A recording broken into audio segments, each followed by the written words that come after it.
From the moment the child drew its first breath, she was there, standing just beyond the edge of recognition, close enough to feel the warmth of a newborn body, but far enough to remain unnamed. The records did not list her as mother, guardian, or kin.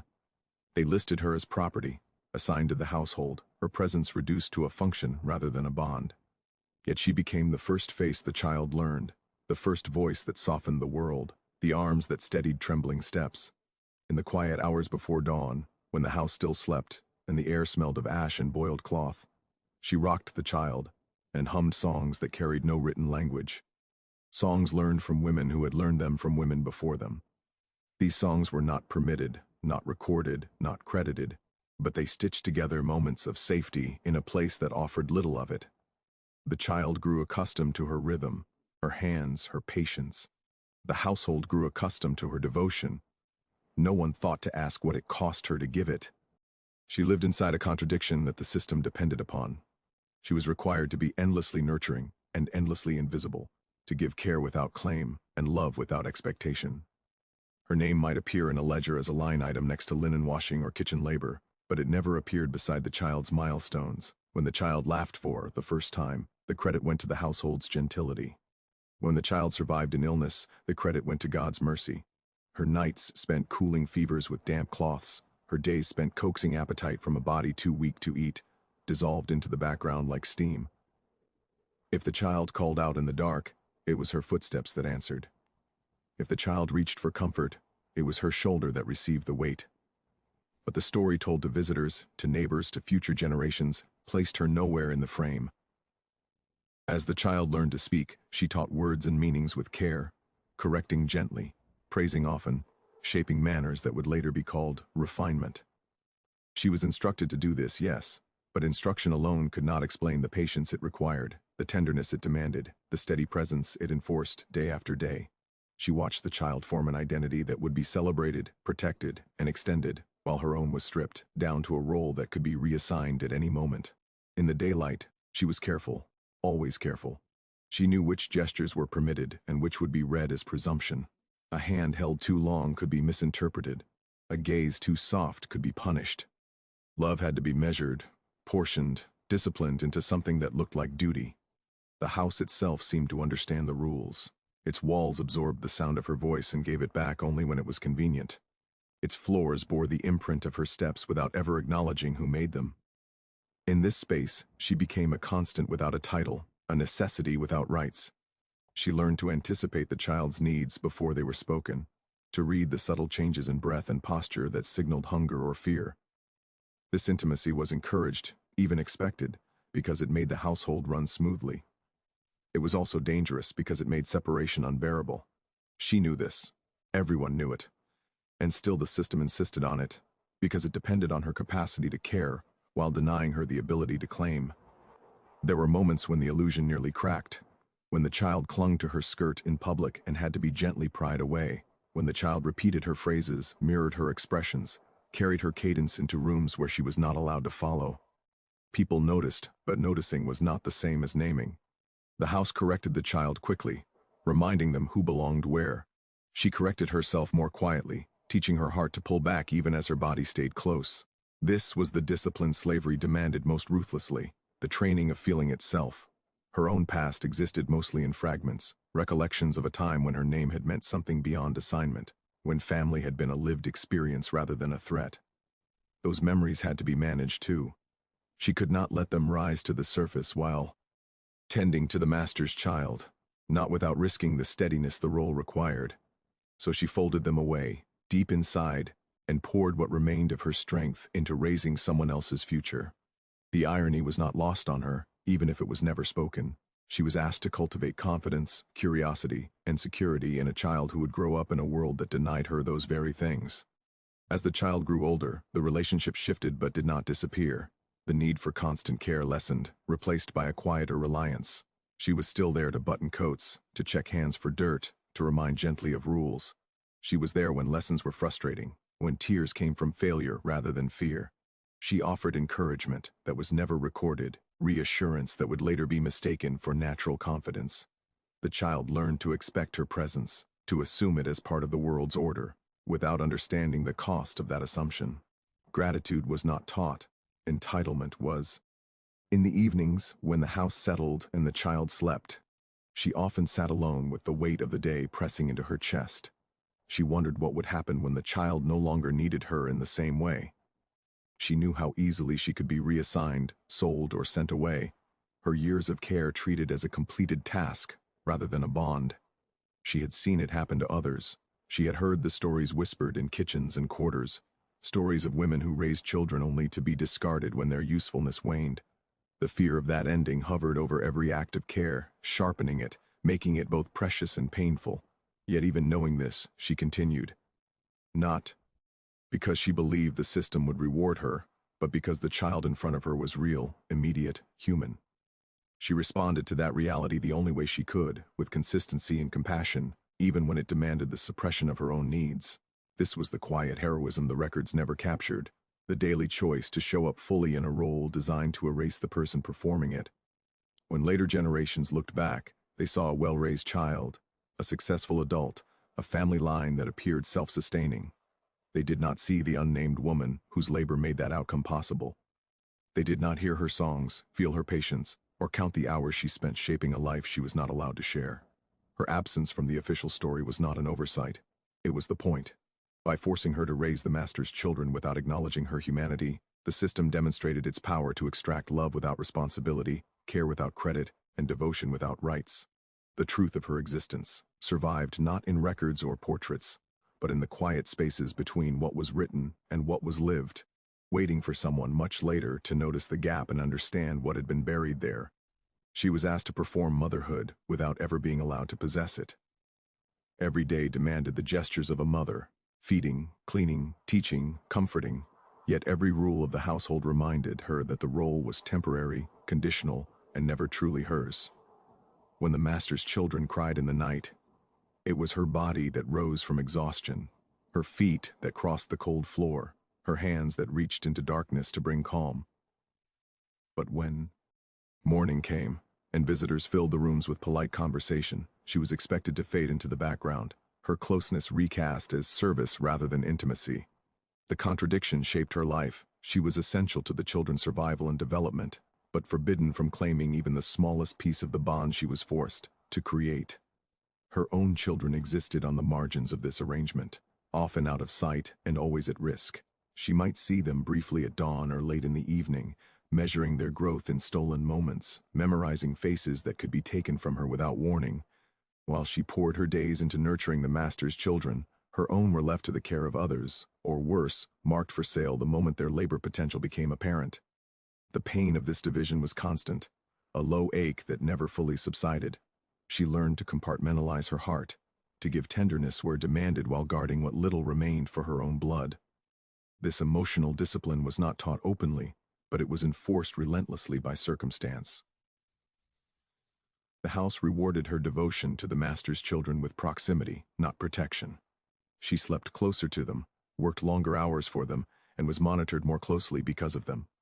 Any mistake, a missed cry, a stain on clothing, a moment of visible frustration, was met with swift correction. Her competence was assumed, her exhaustion ignored. Love, in this context, became a tool of control.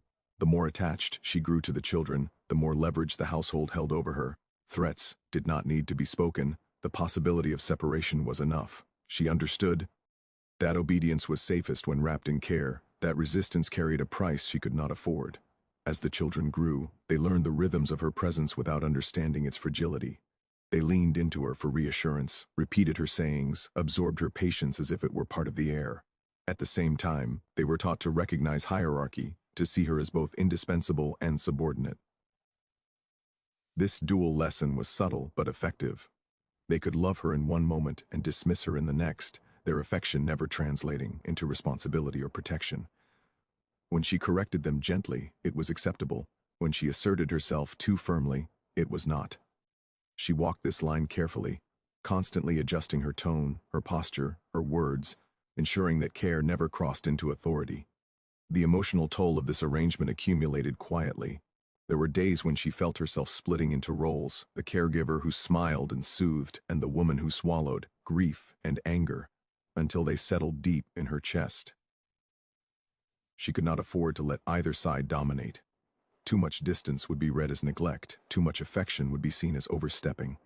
This balance demanded constant vigilance, a self-surveillance that drained her more thoroughly than physical labor ever could. Even in moments of genuine connection, shared laughter, a child's unguarded trust, there was an undercurrent of fear. She knew how easily those moments could be weaponized against her. Her own motherhood, meanwhile, was treated as incidental, even inconvenient. If her child fell ill, she might be denied the time to tend to them, reminded that her primary responsibility lay elsewhere. If her child needed comfort, she offered it quickly and quietly, aware that prolonged attention could be interpreted as distraction from her assigned duties. The system did not deny that she had children, it simply refused to prioritize that fact. By forcing her to mother someone else's children first, it asserted ownership not only over her labor but over her emotional capacity as well. In rare moments of solitude, she reflected on the injustice with a clarity that startled her. She recognized the irony of being trusted with the most precious members of the household while being denied trust in her own humanity. She saw how the children's future was being built on her sacrifices, how their security depended on the very system that made her vulnerable. These thoughts were dangerous, not because they were wrong, but because they threatened to disrupt the careful equilibrium she maintained to survive. So she folded them away, returning to the work of care with a practiced calm. When visitors commented on how well-behaved or affectionate the children were, the praise circulated through the room without ever landing on her. The household accepted these compliments as proof of its virtue, its refinement, its moral order. She stood nearby, listening, knowing that her contribution was both obvious and unspeakable. To acknowledge it fully would have required admitting the contradiction at the heart of the arrangement, that an enslaved woman could be the emotional foundation of a family that denied her freedom. Over time, the children internalized the lessons they were taught, even if they never articulated them. They learned that her love was reliable but not reciprocal, that her care was constant but not a claim. As they approached adulthood, the intimacy of earlier years gave way to distance, reinforced by social expectations and inherited authority. She watched this shift with a quiet resignation, understanding that it was inevitable. The children she had raised would move on to lives shaped by opportunity, while she remained bound to the household, her years of devotion reduced to a footnote, if that. Yet the impact of her forced motherhood lingered in ways the system could not fully control. The children carried her influence into the world, her patience and steadiness woven into their character, even as they denied its source. She carried the memory of caring for them alongside the memory of caring for her own, both marked by loss and resilience.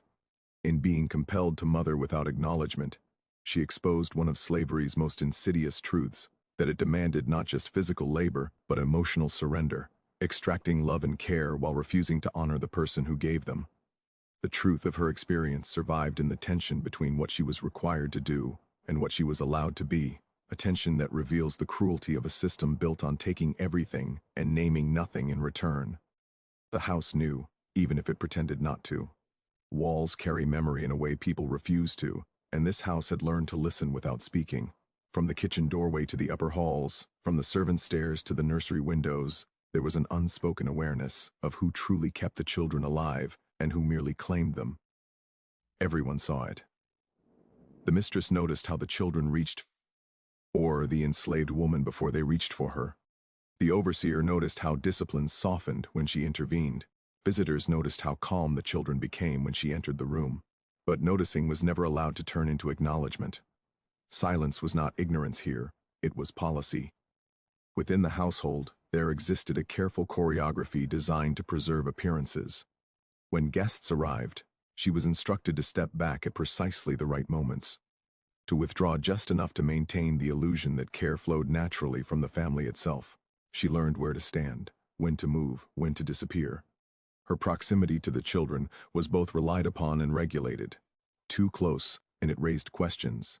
Too distant, and it disrupted the smooth functioning of the home. The balance was enforced through looks, tones, and reminders that never needed to be written down. Everyone understood the rules, especially her. The other enslaved people understood as well. In the kitchens and quarters, they exchanged glances rather than words, acknowledging what could not be openly discussed. They knew the risks of speaking truth in a place where truth was dangerous.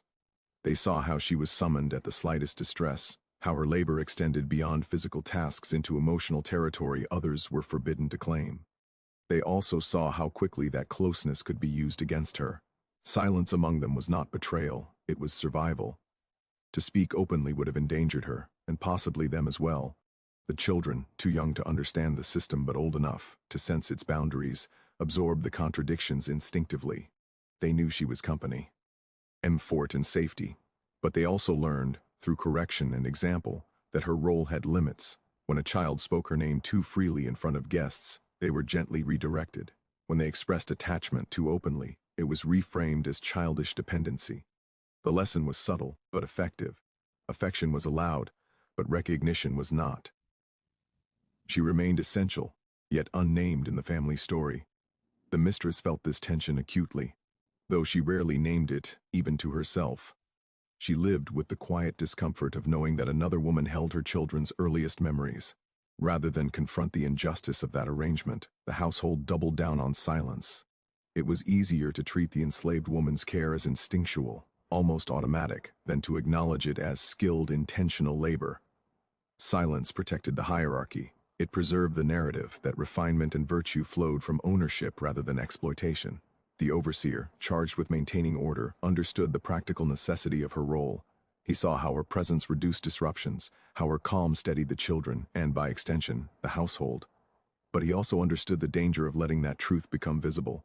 Acknowledgement could invite questions, and questions could destabilize authority. So he enforced silence not just through punishment, but through omission. Her name was absent from reports. Her work folded into the general functioning of the estate.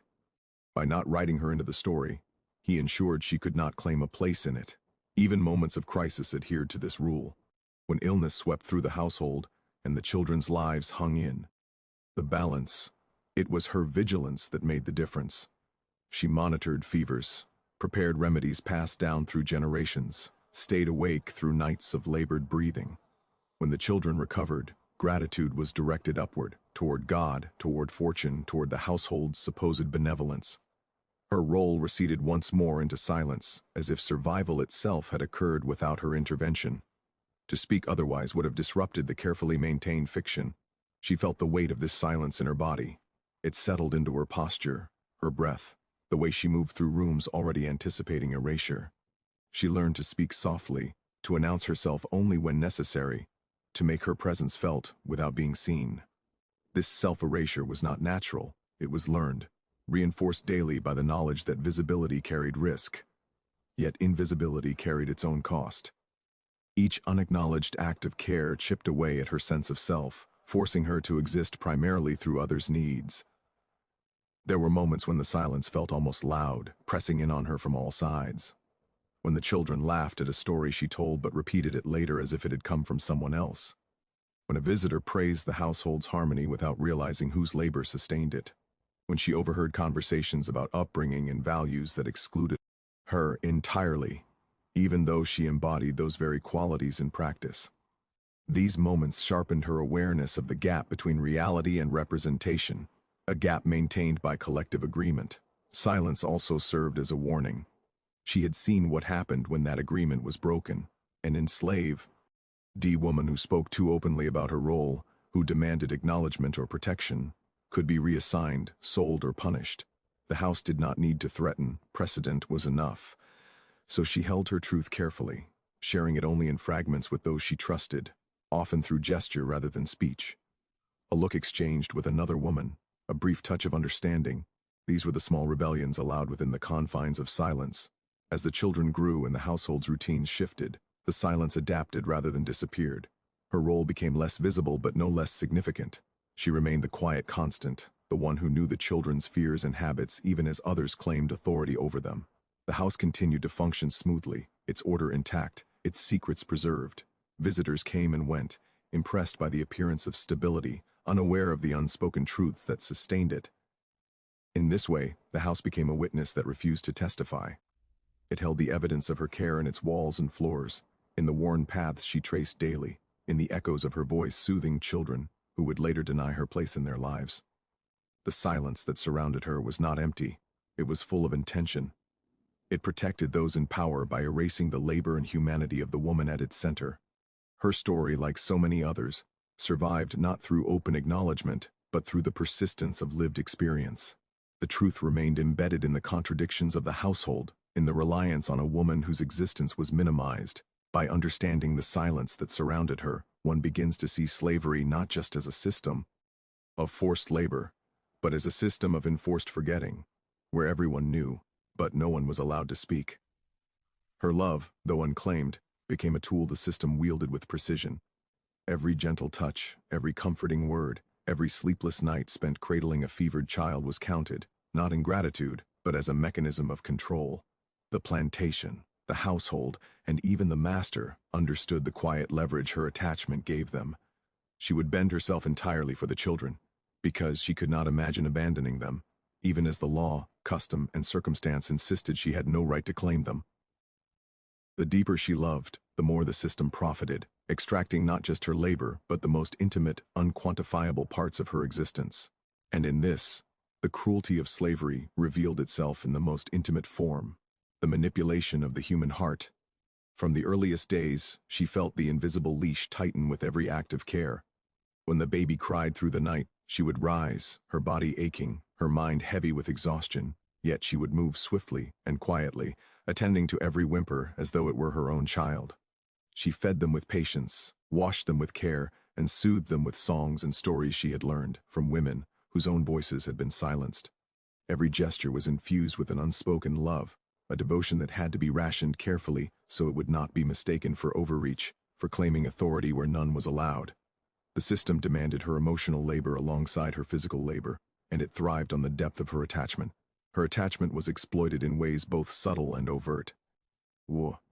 And a child hesitated at the edge of fear or cried in response to harsh discipline, she was called to intervene, not because she was responsible, but because the household knew she could calm what her masters could not. Her presence softened the edges of the household's cruelty. The children learned to trust her more than anyone else, their bonds forming through dependence and familiarity. But this trust was weaponized. The closer she became, the more entwined her identity was with the children's comfort and the household's image of care. She became indispensable, yet unacknowledged, her love a commodity that could be counted on but never claimed. Even as she nurtured the children, the system made sure she remained aware of the precariousness of her position. A child's glance lingering too long could provoke suspicion, an overfond hug could invite punishment.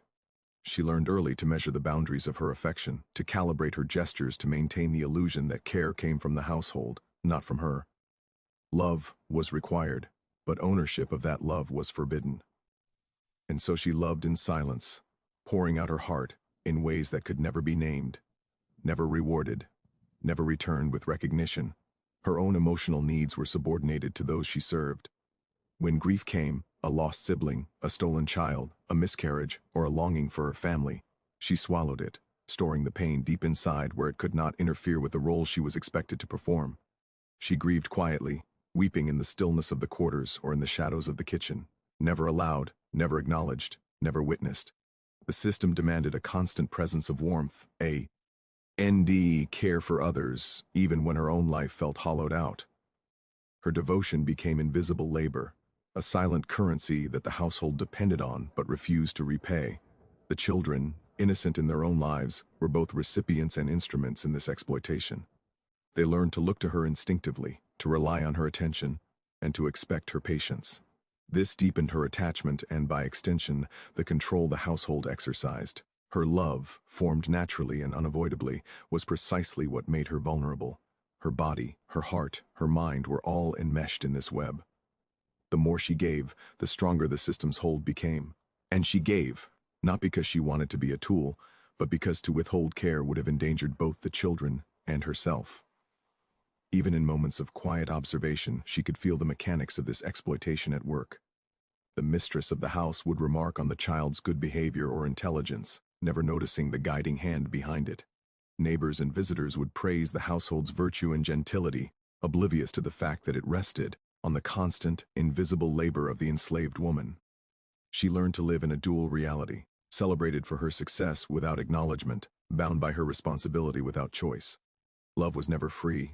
It was a condition imposed by the cruel logic of the system. This manipulation extended beyond immediate control to shaping the child's perceptions as well. As the child grew, Their trust in her and reliance on her care created bonds that were emotionally binding but socially and legally constrained. They internalized her patience, her lessons, and her attend Shans as normal, natural, and deserved, never questioning who had made their world safe. The system used this unconscious influence to reinforce hierarchy. The child grew to respect, obey, and rely upon a woman whose humanity was denied. Her love molded their world, even as her own place within it was deliberately marginalized. She recognized, often with a bitter clarity, that her affection was being used as a mechanism of control. And yet she could not stop loving, for to do so would have endangered both herself and the children. The love that was demanded of her was inseparable from the survival strategies she had developed over years of bondage. She learned to guard it carefully, to distribute it judiciously, and to wield it in ways that kept the children safe while keeping herself from harm. Every act of care was both sincere and strategic, a delicate negotiation between her humanity and the system's relentless exploitation. As time passed, her influence grew invisible, but no less powerful. The children internalized the lessons she had instilled: compassion, patience, manners, and empathy. They carried her care into adulthood, a silent testament to her labor. And yet, when recognition was due, her contributions remained unseen. The system had succeeded in erasing her presence from the story it wanted to tell, even as her influence endured in the very people it sought to elevate above her. Her love, though manipulated, had lasting consequences, shaping lives without ever being credited. Ultimately, her story reveals a fundamental truth about slavery. It was not simply a system of physical exploitation, but a system designed to appropriate emotion itself. It demanded love, devotion, and care, then withheld acknowledgement, agency, and protection. It turned the natural bonds of affection into instruments of control, leaving the enslaved woman constantly exposed to emotional manipulation and exhaustion. And yet, in spite of this, she endured, loved, and nurtured, quietly defying the system through the very constancy it sought to exploit.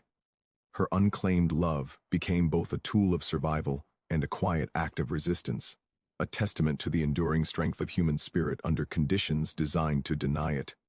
Her story, preserved only in fragments and glimpses, reminds us that the cruelty of slavery extended beyond labor to the most intimate dimensions of human life. The system thrived not only on the bodies of the enslaved, but on their hearts, their attachments, and their capacity for care. And in the silent endurance of this woman, who gave everything she had without recognition, we see both the horror of oppression and the extraordinary resilience of those who lived through it, leaving traces of love that the system could neither erase nor fully control. Even when the truth seemed impossible to imagine, it existed quietly in ledgers, letters, and fragmented recollections, hidden beneath layers of omission and euphemism. The child who grew up under her care bore the subtle traces of her influence, manners learned in hushed moments, confidence built on steady reassurances, emotional patterns formed through the consistency of her presence. Yet the society that surrounded them refused to acknowledge that she had shaped these lives, that the skills, the empathy, the resilience that the children displayed were owed to a woman whose existence had been deliberately minimized. For years, her contributions were erased by custom, by law, and by a collective unwillingness to recognize the full humanity of those enslaved.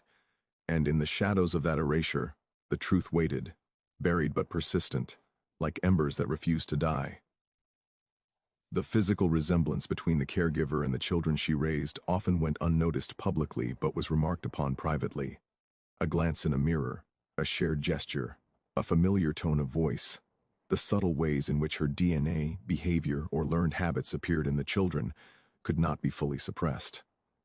Within the household, whispers circulated, hints of questions that were carefully silenced.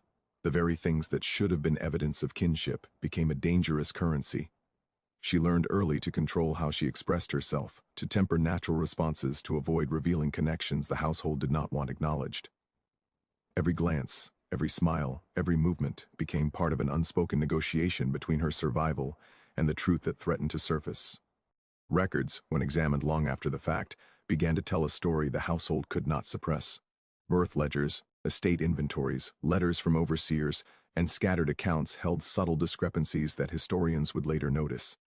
Dates, parentage, and caregiving assignments revealed patterns that were intentionally obscured but could not be erased entirely.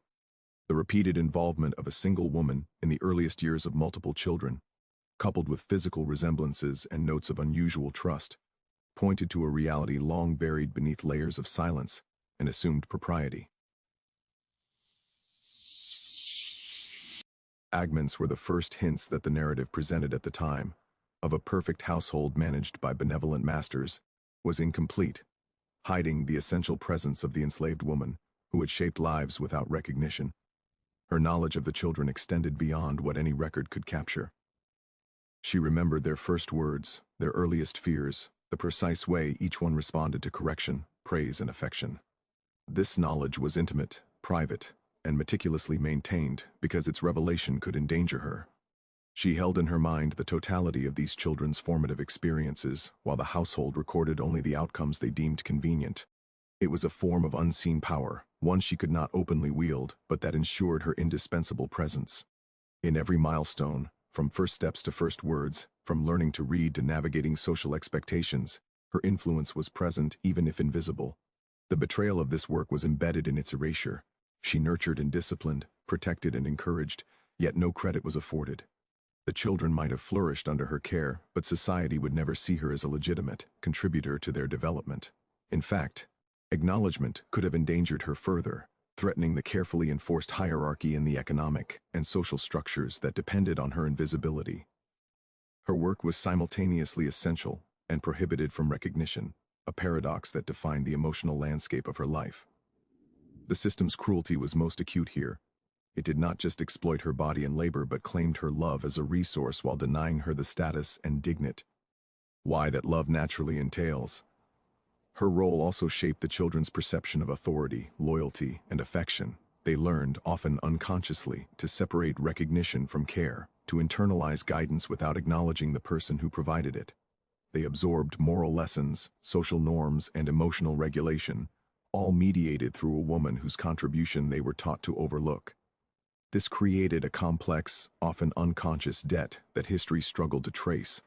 The very qualities that made them capable, confident, and capable of leadership in their own lives were forged in part by her labor and love, a contribution society refused to see as legitimate because it came from someone enslaved. The complexity of this reality weighed heavily on her. She lived in the tension between intimate involvement and systemic erasure.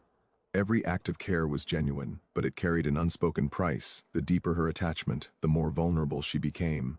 Any moment of overfamiliarity could be punished. Any display of affection or authority beyond her station could lead to reassignment, sale, or worse. She internalized a careful code, balancing the needs of the children with the risks imposed by the household, navigating a world in which love itself was a tool of control. Her intelligence, empathy, and emotional labor became essential to survival, yet they were never acknowledged as such. The eventual emergence of truth, decades later, revealed the contours of this hidden reality. Through diligent historical research, the careful reconstruction of records, and the piecing together of fragments that had once been deliberately separated, the depth of her involvement became visible. Scholars recognized the patterns of care, the repeated assignments, the influence that extended across generations. What had been erased from the narrative was restored, at least partially, to the historical record. In doing so, the story of this enslaved woman challenged the assumptions of who shaped the lives of the privileged, revealing the hidden labor of affection and guidance that slavery depended upon but refused to honor. Even after the revelation, the emotional complexity of her experience remains difficult to fully convey. She experienced love and devotion while being constrained by a system that denied her both recognition and reciprocity. She experienced intimacy with children she could not claim as her own, while her own familial bonds were constantly threatened. She endured the psychological tension of attachment under coercion, balancing genuine care with strategic self-preservation. The depth of her emotional labor, the subtle forms of resistance embedded in her persistence, and the quiet assertion of her influence in shaping young lives all speak to the extraordinary resilience required to survive under such conditions. Her story also illuminates a broader truth about slavery. It was not merely the exploitation of labor, but the extraction of love and emotional labor. Enslaved women were compelled to provide care, nurture, and moral guidance, yet were systematically denied acknowledgement, autonomy, and agency. The intimate bonds formed in these households were deliberately manipulated, creating dependence that ensured compliance while simultaneously erasing the individual who made it possible. In this light, her experience becomes a powerful example of the ways in which slavery reached into the most private dimensions of human life, appropriating the heart and mind as well as the body. Ultimately, the revelation of her role reshapes our understanding of the household she served. It forces a reconsideration of what it means to nurture, to educate, and to care, highlighting the invisible labor upon which many privileges were built. It underscores the systemic injustice of erasing contributors while benefiting from their presence, and it restores a measure of recognition to a woman whose intelligence, patience, and love were essential to the lives she touched. Her story endures as a testament to the hidden influence of enslaved women, the cruel mechanics of control, and the quiet power of nurturing that survives even when denied acknowledgement. Her life, once obscured by silence and omission, emerges as a testament to endurance, care, and resilience. Through her uncredited labor, she shaped futures, molded minds, and provided stability, all while navigating the perilous constraints of a system designed to deny her humanity. The eventual recognition of her contributions allows history to acknowledge what the system sought to erase, honoring the invisible threads she wove into the lives of those she raised.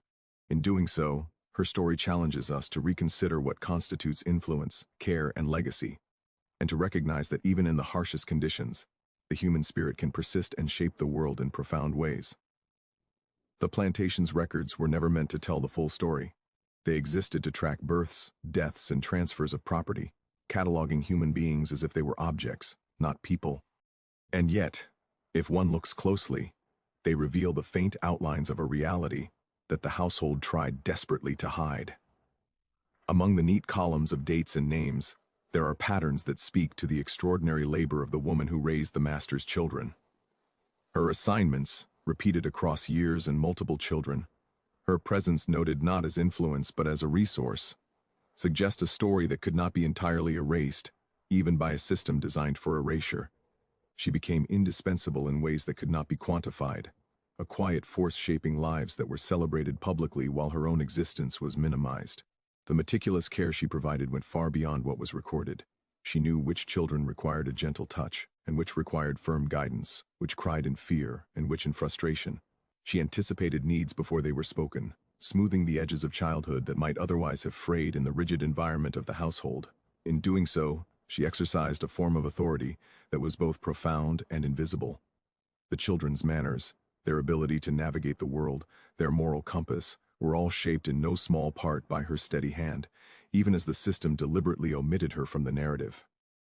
She became the silent architect of their early lives, building structures of care, resilience, and confidence that would support them long after her labor ended. Within the household, her knowledge was recognized informally.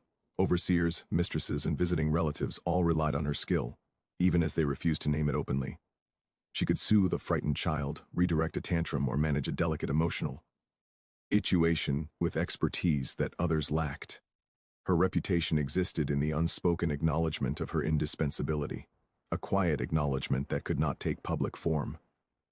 The plantation depended on her emotional labor as much as her physical labor, yet every act of caregiving was treated as routine, unremarkable, and expected.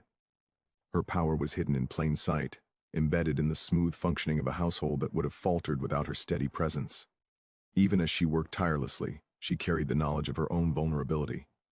Every act of care reinforced her indispensability, but it also highlighted the fragility of her position. If she erred, if she refused, if she allowed frustration or fatigue to show, she could be reassigned, punished, or sold. Her attachment to the children, genuine and profound, was also a source of leverage used against her. She learned early to navigate this tension, to give enough care to maintain the household's reliance while carefully managing the boundaries of her own emotional investment. Every smile, every comfort, every lesson she imparted was delivered with precision, calibrated to meet the children's needs without exposing herself to risk. Her labor extended into moments that no record could capture. She soothed fevers in the dead of night, whispered courage into trembling hearts, and recited stories that taught lessons without ever entering the household ledger. These acts of care, ephemeral and unrecorded, shaped the children's moral and emotional development in ways that the formal records could never reveal. Her presence created continuity and stability, weaving a protective fabric around the children, too. Hat allowed them to flourish. Yet this labor, vital though it was, existed in the shadows, deliberately rendered invisible by the very people who depended on it most. Over time, it became evident that her influence extended beyond immediate caregiving. The children internalized her lessons, adopting her values, temperaments, and habits. Her guidance became embedded in their character, influencing decisions and behaviors that would carry into adulthood. They learned patience, empathy, and resilience, often without realizing from whom these qualities originated. The system had inadvertently created a paradox. The more it suppressed her visibility, the more her influence permeated the children's lives. Her unseen labor produced visible results, a testament to her skill and dedication, and yet her role was continually denied in the narrative of the household. The discovery of discrepancies in the records later revealed the depth of her contribution. Dates of births, caretaking assignments, and notes about the children's progress, when examined critically, illustrated a pattern of sustained, skilled involvement. Scholars, historians, and descendants began to reconstruct her story, recognizing that the smooth, orderly lives of the master's children were directly shaped by her tireless work. These reconstructions, pieced together from ledgers, letters, and anecdotal recollections, provided the first public acknowledgement of her essential role. In doing so, they challenged the sanitized narrative of the household and exposed the reliance on invisible labor that slavery systematically denied. Her influence was not limited to practical skills, it extended to the emotional and moral development of the children. She modeled patience in the face of frustration, empathy in the face of suffering, and courage in the face of adversity. Every small correction, every moment of encouragement, and every act of care contributed to the formation of character. She acted as a moral compass, a guide through the complexities of life that the children would carry with them long after leaving the household. Her teaching was subtle, embedded in daily routines and responses, shaping the children in ways that formal education or discipline alone could not achieve. The psychological demands of this role were immense. She had to balance genuine affection with strategic restraint, navigating a world where over-attachment could be dangerous. Her love was both required and weaponized, creating a constant tension between care and self-preservation. Each day demanded not just labor, but emotional regulation, an ability to remain patient, calm, and nurturing even when her own exhaustion and grief threatened to surface. This delicate management of feeling was a form of labor in itself, one that the system exploited without recognition or compensation. Despite these constraints, she persisted. Her commitment to the children was unwavering, even as she understood the limitations imposed on her. She navigated a landscape of power and vulnerability, crafting a space where the children could thrive while maintaining her own survival. The subtle strategies she employed, calibrating expressions, timing interventions, and choosing what to disclose or conceal, demonstrated a profound intelligence and resilience. She turned her circumstances into a sphere of influence, shaping lives within the strict confines of slavery. Her story illuminates a broader truth about the nature of power and labor in slavery. The system depended not only on physical toil, but on the appropriation of emotional labor. Enslaved women were compelled to invest love, patience, and moral guidance into the very children whose future would benefit the masters, while their own existence remained unacknowledged. This extraction of care reinforced hierarchies, obscured contributions, and perpetuated the myth of benevolence among slaveholding families. By examining her role, we begin to see the emotional economy of slavery, where devotion was demanded and rewarded only with invisibility. Ultimately, the rediscovery of her labor transforms our understanding of the household and the children she raised. Her influence was foundational, shaping character, values, and resilience. She operated within constraints designed to deny her credit, yet her impact was undeniable. By reconstructing her story through meticulous records and oral histories, historians have begun to honor the invisible work that sustained privileged lives. The woman who raised the master's children emerges not as a peripheral figure, but as an essential architect of human development, whose labor, physical, emotional, and moral, deserves recognition. Her legacy, long hidden, challenges the narrative of slavery as merely a system of physical oppression. It reveals the ways in which enslaved people were asked to give not just labor, but care, guidance, and emotional energy, all without acknowledgement or rights. Her story is a testament to resilience, intelligence, and quiet resistance, showing how one woman's dedication shape the lives of many, even when the world refused to see her. In acknowledging her contributions, we confront the complexities of slavery and the enduring impact of invisible labor on history, understanding that the system's cruelty extended beyond the body to the heart, mind, and soul. The work she performed within the household extended far beyond the visible and tangible. While everyone saw her performing chores, feeding children, and tending to daily needs, what went unnoticed and deliberately ignored was the depth of her emotional investment. Each moment of comfort she offered, each tear she wiped away, and each fear she calmed carried an invisible weight, a quiet labor that the household relied upon but never credited. Her presence became woven into the fabric of the children's daily experience, shaping their sense of safety and normalcy in a world that was, by its very structure, hostile and unpredictable. Yet, as indispensable as she was to their well-being, the system was built to deny her recognition, to erase her influence, and to render her labor invisible to all but those who witnessed it quietly from the shadows. Her role demanded constant vigilance. She needed to know the children's moods before they spoke, anticipate dangers they could not perceive, and provide reassurance before their fears could fully manifest.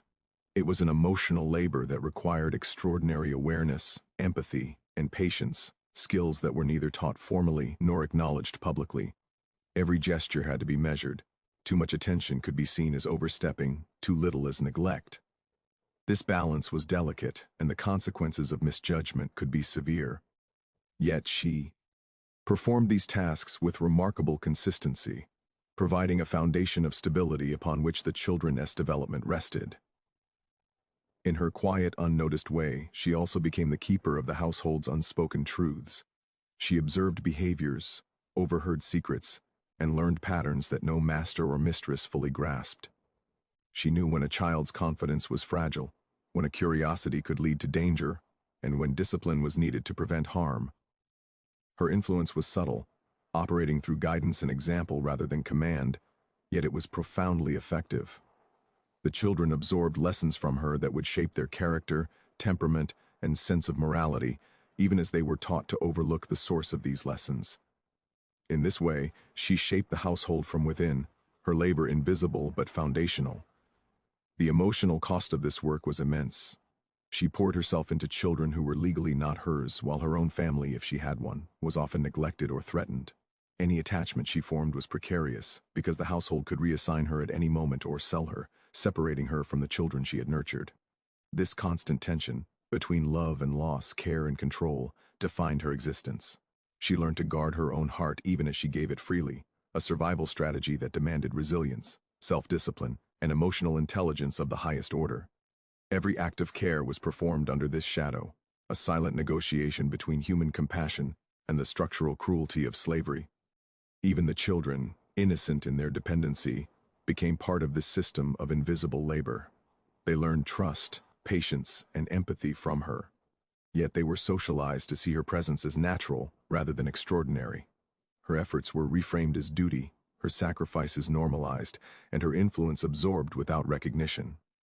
The paradox of her labor was that the more profoundly she shaped their lives, the less visible her contribution became. Her role was simultaneously indispensable and unacknowledged, her presence felt in every achievement but never documented in the histories of the household. Visitors and outsiders reinforced this erasure. Praise directed toward the household for its well-behaved children rarely extended to her. Remarks about the children's intelligence, refinement, or temperament were credited to the family's virtue rather than the guidance she had provided. This absence of acknowledgement reinforced the social norms that denied her agency and rendered her labor invisible. Her influence persisted in quiet, enduring ways, yet the system ensured that public recognition remained impossible. The contradiction, her essential impact versus her deliberate invisibility, was one of slavery's cruelest mechanisms. Her knowledge of the children's individual needs became an invisible archive of emotional and moral guidance. She remembered their fears, desires, and habits, storing this knowledge in ways that allowed her to respond instantly and appropriately. Each child's personality was cataloged not in ink, but in memory, observation, and careful attention. When one child faltered, she adjusted her approach. When another succeeded, she celebrated quietly, knowing that her work was a hidden scaffolding rather than a visible accolade. This archive of care and understanding became her power, invisible yet essential, shaping lives while remaining legally and socially unrecognized. At times, the weight of her invisibility was crushing. She watched the children grow into adolescence, learning to navigate the world, while she remained confined within the rigid structures of slavery. The affection she had invested, the labor she had performed, and the wisdom she had imparted could never be publicly claimed. She bore witness to the lives she had shaped without being allowed acknowledgement, and yet she persisted. Her perseverance was a quiet act of resilience, an assertion of humanity within a system designed to deny it. The implications of her labor extended beyond the immediate household. By nurturing the next generation, she shaped the social and moral framework that would influence communities, inheritance, and relationships. Her work was foundational to the continuation of the household's stability and the maintenance of social norms, yet it was systematically rendered invisible. Even after emancipation, the legacy of her influence would ripple forward, often unrecognized, carried silently through the manners, values, and dispositions of the children she had raised. Her labor created effects that outlasted her own physical presence, demonstrating the enduring impact of invisible emotional work. Her story also illustrates the complex interplay between control and agency within slavery. While she was constrained by law, social expectation, and economic exploitation, she exercised influence through care, knowledge, and emotional guidance. This influence was subtle, strategic, and indispensable, yet it had to remain unspoken, carefully moderated to prevent punishment. She operated in a narrow space where survival depended on obedience and discretion, yet she used that space to shape lives and instill values. Her agency was real, though constrained, and it manifested in ways that the system never allowed to be recorded or celebrated. Ultimately, her experience challenges simplistic understandings of labor under slavery. Her work was not just physical, it was intellectual, emotional, and moral. She shaped behavior, character, and relationships, while remaining legally invisible, socially unacknowledged, and historically overlooked. The cruelty of the system lay not only in its extraction of physical labor, but in its deliberate appropriation and erasure of emotional labor, denying the enslaved woman credit for her indispensable contribution. Her influence, though invisible, was profound, enduring, and foundational to the lives she helped shape. Through careful reconstruction of historical records, letters, and oral histories, scholars have begun to uncover the scope of her labor, the patterns of caregiving, the repeated assignments, and the subtle ways in which children internalized her lessons reveal a truth long hidden.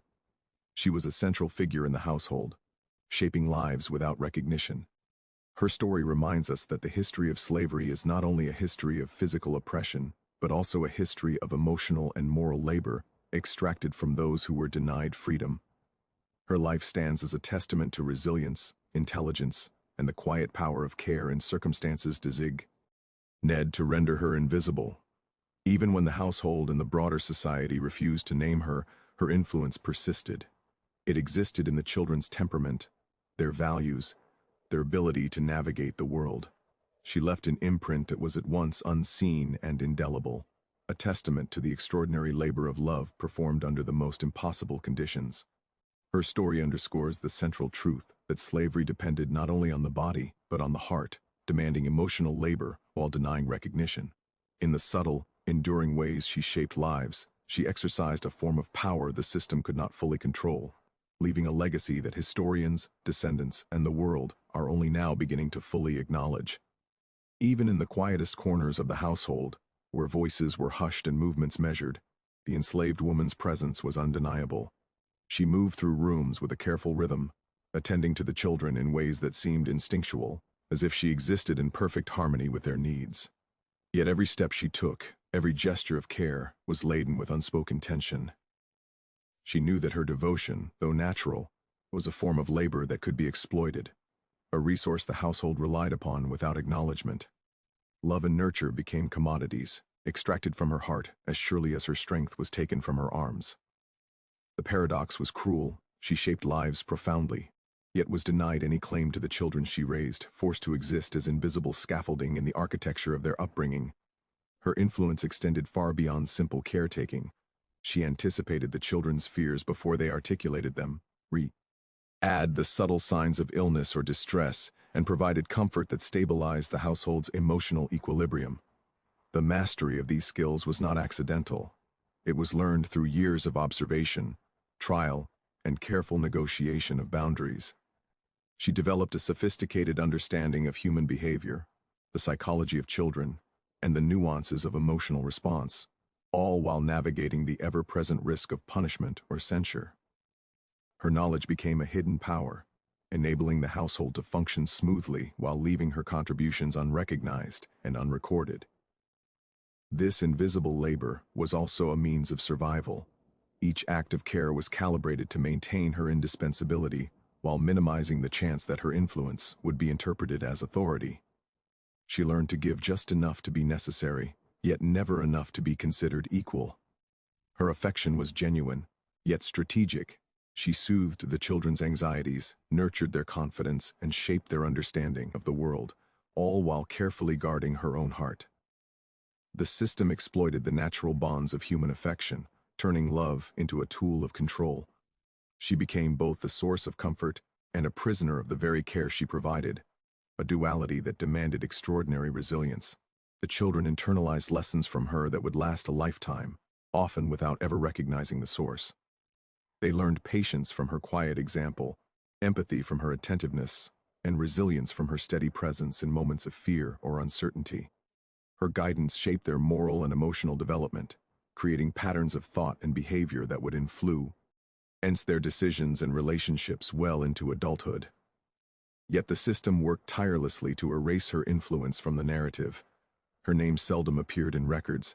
Her role was mentioned only as duty fulfilled, never as the origin of wisdom, care, or character formation. This deliberate erasure underscored the cruelty of a society that depended on her labor while refusing to honor it. Even the physical environment of the household reflected her presence. The spaces where children slept, played, and learned bore subtle markers of her influence. The way blankets were folded, toys arranged, and meals prepared, the small comforts she introduced to make routines predictable and safe. Each act was a form of silent intervention, shaping daily life to provide security and stability. Yet these contributions were invisible to anyone outside the intimate sphere of her care. Visitors praised the household for its order, the children's good behavior, and the apparent kindness of the masters, never perceiving the invisible hand guiding the home's emotional and practical rhythms. Her emotional labor demanded constant vigilance, not only for the children's well-being but also for her own safety. Affection had to be tempered, attachment measured, and expressions of care carefully calibrated. Overstepping boundaries could result in